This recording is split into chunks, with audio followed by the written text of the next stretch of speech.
Hello students, आज की class में हम डिस्कस करेंगे क्लास 10 की poem 1 dust of snow which is written by Robert Frost. सबसे पहले पोइट के बारे में बता देती हूँ। रॉबर्ट फ्रॉस्ट आप सभी जानते हैं एक अमेरिकन पोइट है। रॉबर्ट फ्रॉस्ट की पोम में हमेशा रियलिस्टिक डिपिक्शन होता था। उनकी जो थीम होती थी हमेशा रियलिटी पे बेस होती थी, चाहे वो सफरिंग हो, हैप्पीनेस हो, कुछ भी हो, बट वो हर चीज़ को एज इट इज़ मेंशन करते थे उनकी पोम में। दैट्स व्हाई रीडर्स उनसे ज़्यादा कनेक्ट करते थे। Now let's begin the explanation.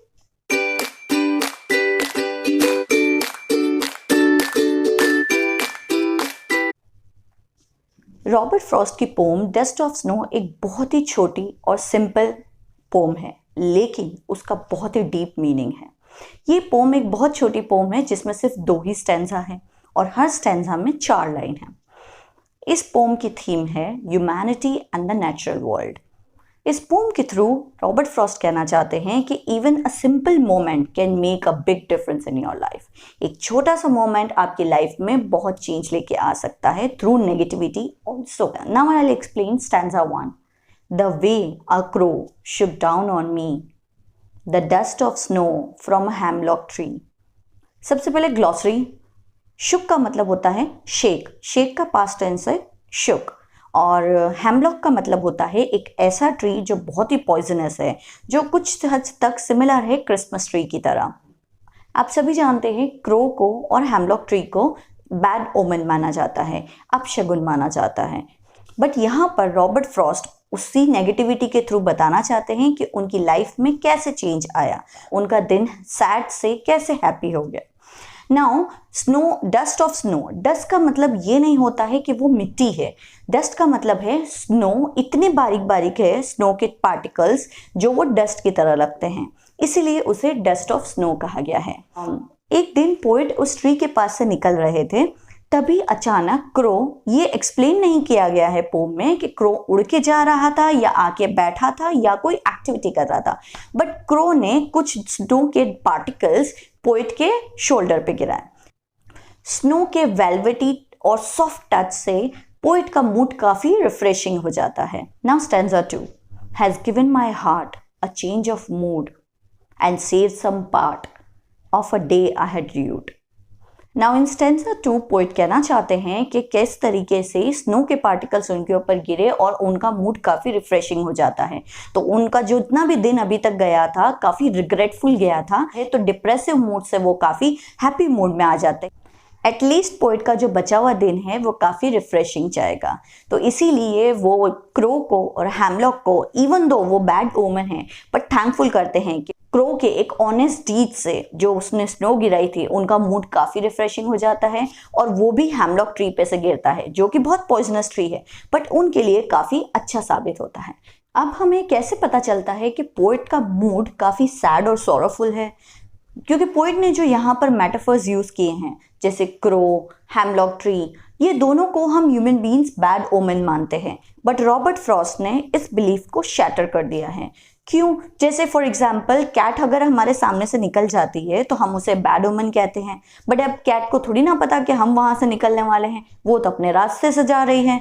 उसी तरीके से क्रो को भी नहीं पता कि वहां पर पोएट बैठे हैं, वो तो अपने उड़ के यहाँ पर बैठ गया है, बट क्रो की वजह से उनका जो पूरा बचा हुआ दिन था वो हैप्पी हो जाता है। इसीलिए हमें पता चलता है कि पोएट का मूड काफी सैड था, तो यहाँ पर वो क्रो को और हेमलॉक ट्री को बैड ओमन नहीं मानते हैं। साथ ही साथ वो हमें ये मॉरल भी देना चाहते हैं through this poem that even a small incident of our life can make a big difference. एक छोटा सा इंसिडेंट हमारी लाइफ में एक बहुत बड़ा चेंज लेके आ सकता है। जिस तरह से उनका sad mood, sorrowful mood, depress mood change हो जाता है एक छोटे से पार्टिकल्स, स्नो के पार्टिकल्स को गिराने से, उसी तरीके से हमारी लाइफ में एक छोटी सी नेचर की चीज़ या कोई भी एक ऐसा इंसिडेंट हो जाता है जिससे हमारी लाइफ काफ़ी चेंज हो जाती है, इम्पैक्टफुल हो जाती है। नाउ हम लिटरेरी डिवाइसेस देखेंगे। अब पहली पोएटिक डिवाइस यहाँ पर है आयरनी। आयरनी का मतलब होता है जो कहना चाहते हैं और उसका होता अपोजिट है। फॉर एग्जाम्पल यहाँ पर उन्होंने क्रो और हैमलॉक ट्री का डिस्कशन किया है। क्रो और हेमलॉक ट्री दोनों ही बैड ओमन माने जाते हैं, बट उसकी वजह से पोएट की लाइफ में काफ़ी चेंज आता है।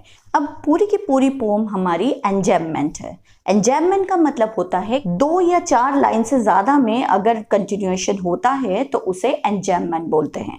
तो पूरी की पूरी पोम यहाँ पर एंजैम्पमेंट है। सेकेंड पोइटिक डिवाइस है एलिट्रेशन। एलिट्रेशन का मतलब होता है from the word first letter is repeated. For example second stanza में आप देखेंगे has given my heart, here the first letter H is repeated. और एक और लाइन है and saved some part, here S letter is repeated. Next figure of speech है consonants. Consonants का मतलब होता है repetition of consonant sound. Vowels होते हैं A-E-I-O-U, उनके अलावा जो होते हैं वो कॉन्सोनेंट्स होते हैं। तो यहाँ पर लास्ट लाइन में आप देखेंगे of a day I had rued, here you can see the consonant sound d is repeated, तो इसीलिए ये होता है consonants। अब ये तो हुई poetic devices। अब rhyming scheme क्या है? फर्स्ट स्टेंजा में आप देखेंगे फर्स्ट और थर्ड लाइन सिंग कर रही है। फॉर एग्जाम्पल क्रो और स्नो, सो इसे दोनों को हम दे देंगे A, मी और ट्री ये दोनों को हम दे देंगे B। तो फर्स्ट स्टेंजा की राइमिंग स्कीम है ए बी। अब हम चलते हैं सेकेंड स्टेंजा पे। फर्स्ट और third line heart and part, इसे हम दे देंगे C। और सेकेंड एंड फोर्थ लाइन है मूड एंड रूड, तो इसे हम दे देंगे D। सो सेकेंड स्टेंजा की राइमिंग स्कीम है CD। सो अगर हम पूरी पोम की राइम स्कीम देखेंगे तो it will be first stanza A B and second stanza CD। Okay students, now I have given the explanation of dust of snow. उसी से रिलेटेड हम कुछ MCQs डिस्कस करेंगे। First, what does dust of snow represent? Options are A, healing power of nature, B, particles of snow, C, cold weather, D, none of the above.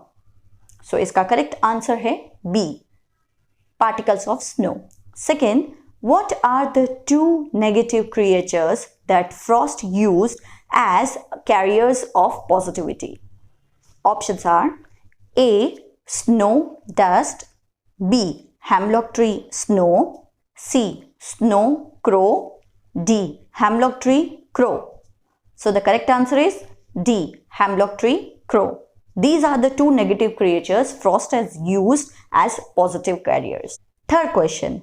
The crow and hemlock tree symbolize blank. Options are A, sorrow, B, happiness, C, celebration, D, death.